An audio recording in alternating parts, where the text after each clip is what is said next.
Choisir la tech pour lutter contre le Covid. Depuis plusieurs semaines déjà, vous suivez l'opération Tech contre Covid qui vous présente des acteurs qui jouent un rôle dans la lutte contre le Covid-19 et dans la reprise d'une vie normale grâce à leurs innovations ou aux activités de leurs entreprises. Alors aujourd'hui, on s'intéresse à un acteur international déjà bien installé dans le secteur de la santé et dont les technologies œuvrent déjà d'une certaine façon dans la lutte contre le Covid. Vaisala est une entreprise qui a déjà plus de 85 ans d'existence et on a avec nous en visio Régis François, Sales Manager chez Vaisala. Bonjour.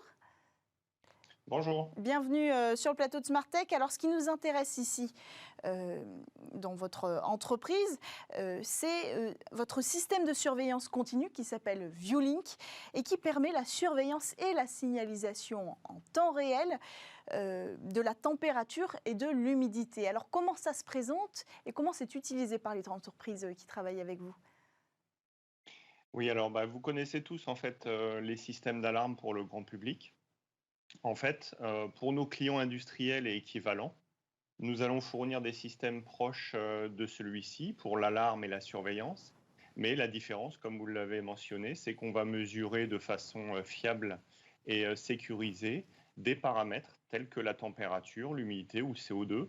Alors typiquement, dans des locaux industriels tels que des congélateurs très basse température jusqu'à moins 196 degrés, ou des laboratoires, des sites de production, des salles propres ou évidemment des entrepôts pharmaceutiques où nous stockons, où les industriels stockent les produits sensibles pharmaceutiques tels que des vaccins. Donc, quelle est la capacité de vos sondes ? Ça peut aller jusqu'à des températures très très basses, parce que par exemple, on dit que la conservation des vaccins BioNTech, c'est de moins 70 degrés. Donc, l'idée, c'est que vos sondes sont capables d'aller jusque-là. Oui, absolument. On a une très grande plage de température possible qui va de moins 196 typiquement à 90, voire à beaucoup plus de température. Mais les applications principales pour notre système qui est dédié à l'industrie pharmaceutique ou aux industries de santé plus largement, depuis le début, se focalisent plutôt sur les basses températures. Donc pour des congélateurs, des très basses températures de congélateurs, comme je vous disais, jusqu'à moins 196, moins 70 pour les vaccins qu'on connaît. Cette solution, elle est déployée où aujourd'hui ? Partout dans le monde ? Oui, alors on est, pour revenir un petit peu sur Vaisala, on est une société présente, comme vous l'avez mentionné, dans le monde entier. On est 1900 personnes, on a 30 bureaux dans le monde entier. On travaille avec tous les majeurs pharma, ce qu'on appelle Big Pharma, dans le monde entier. Donc on va l'installer en Amérique du Nord, en Amérique du Sud, en Europe évidemment. Moi, je suis responsable pour la zone EMEA, et puis dans la zone, ce qu'on appelle APAC, donc c'est l'Asia-Pacifique. Alors donc elle va être déployée la plupart du temps chez des industriels, mais aussi des laboratoires de recherche. Les applications sont très très larges pour ce type de système. De ce système ViewLink. Alors en France, vous équipez des laboratoires et des espaces de stockage également, vous l'avez dit.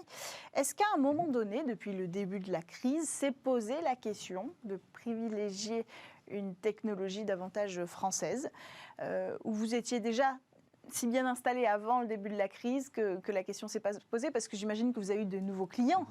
Pendant cette crise, on a créé de nouveaux espaces de stockage. Donc on est venu vous chercher pendant la crise.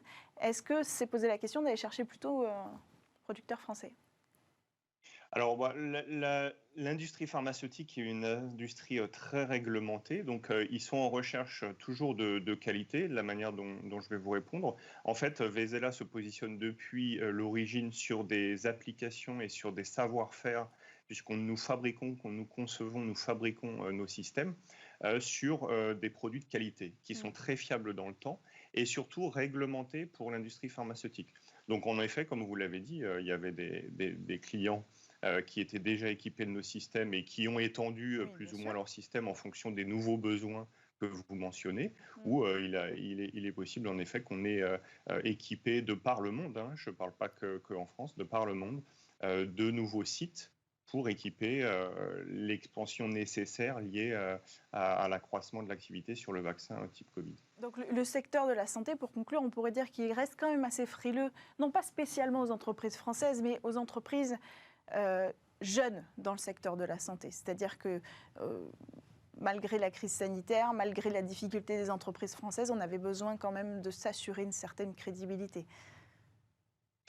Disons que oui, je pense que les acteurs, nous sommes un acteur présent depuis de nombreuses années sur le secteur et il y a une fiabilité qui est reconnue avec des références qui sont pharmaceutiques, mais comme vous le savez, qui sont difficiles à mentionner.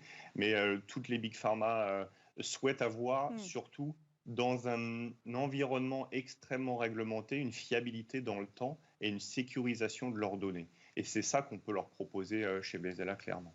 Merci beaucoup, Régis François, Sales Manager chez Vézéla, d'être venu nous présenter cette solution qui équipe aujourd'hui beaucoup d'infrastructures autour de la distribution, notamment des vaccins contre le Covid-19. C'est la fin de cette émission. Merci d'avoir suivi votre émission Smart Tech aujourd'hui sur Bismart. On se retrouve demain, même heure.